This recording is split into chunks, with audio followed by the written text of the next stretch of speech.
অগ্রহায়ণ মাস পড়ে গেছে আর কোনো বিয়ের নিমন্ত্রণ পাবো না, তাহলে আবার কিসের বাঙালি, তাই না?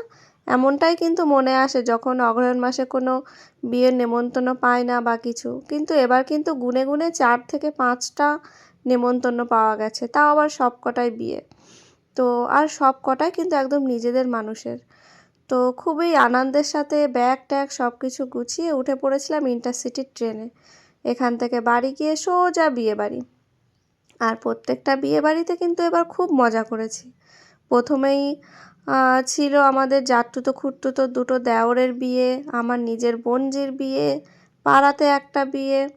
তো যা হোক, এবার বাড়িতে গিয়ে কিন্তু খুব মজা করে এসেছি। আর মাম্মামও কিন্তু বিয়েতে খুব মজা করেছে। মাম্মামের কিন্তু ছিল এটা প্রথম বিয়ে বাড়ি, ও প্রথম এই কোনো বিয়ে বাড়িতে আসলো।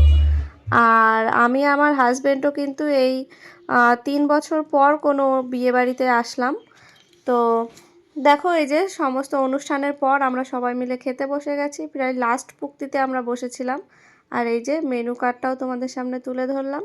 আর খাওয়া দাওয়া করার পর শুরু হয়ে গিয়েছিল আমাদের নাচ, অসম্ভব নাচ। আমাদের যারা মোটামুটি ছিল ওখানে নিয়ারেস্ট, তো সবাই মিলে ভাসান ডান্স সব কিছুই করে ফেললাম। তো সেখানে অনেক কিছু মজা টজা করার পর আবার যেহেতু খুব শীত ছিল, মাম্মামকে নিয়ে যাওয়া হয়েছিল, তো আবার চলে এসেছিলাম আমরা রাত্রেই। কারণ ওখানে থাকার প্রোগ্রাম করিনি, যেহেতু মাম্মাম ছোট, থাকলে হতো না, হয়তো ঠান্ডা ঠান্ডা লেগে যাবে, সেই ভয়তে আমরা সবাই চলে এসেছিলাম। আর আমাদের যারা ছিল দিদিরা বোনেরা সবাই কিন্তু ছিল। তো খুব মজা করেছি ওভারঅল আমার বোনজির বিয়েতে। তারপর আমাদের যে কাকা শ্বশুরের বলছি, জাটুতো খুড়তুতো কাকা শ্বশুর, তাদেরও কিন্তু ছেলের বিয়েতেও খুব মজা হয়েছে। আমরা যেইখানে থাকি সেখানে আমাদের বিয়ের নিমন্ত্রণও সেইভাবে খুব একটা পড়ে না, কারণ সবাই যে যার কর্মজীবনে থাকে। তো হয়তো একার নিমন্ত্রণ থাকে, ওর যখনই নিমন্ত্রণ পড়ে বেশিরভাগ সময় ওর একারই পড়ে। তো আমার সেইভাবে অনুষ্ঠান ওখানে থাকে না।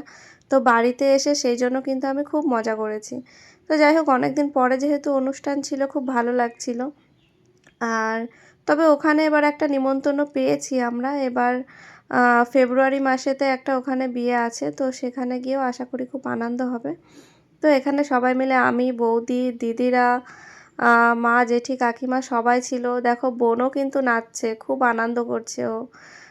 আজকের এই দিনটা যেন ও খুব নিজের মতন করে সাজিয়ে গুছিয়ে নিচ্ছে, নিজের মতন করে আনন্দ করছে।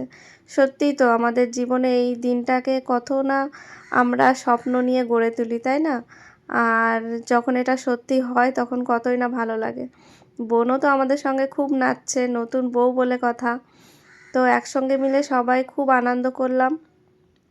আর তারপর এগুলো ছিল আমাদের সেই কাকা শ্বশুরের ছেলের বিয়েতের কিছু ভিডিওর ক্লিপ। তো সব ভিডিওগুলো তুলতে পারিনি, কারণ একটু ব্যস্তই ছিলাম মাম্মামকে নিয়ে, ওর একটু ঠান্ডা লেগে গেছিলো। আর যতটা সম্ভব পেরেছি তুলেছি। তো এই যে ছিল ওভারঅল আমাদের ভিডিও। বিয়েবাড়ি সম্পূর্ণ কাটিয়ে আবার কিছুদিন পর চলে যেতে হবে দুর্গাপুরে। দিন পর এরকম অনুষ্ঠানে এসে সবার সঙ্গে দেখা হলে কিন্তু খুব ভালো লাগে। তো আবার এরকম কবে অনুষ্ঠান হবে আসবো, সবার সঙ্গে দেখা হবে। তো এখনকার মতন টাটা, আবার দেখা হবে নেক্সট ভিডিওতে।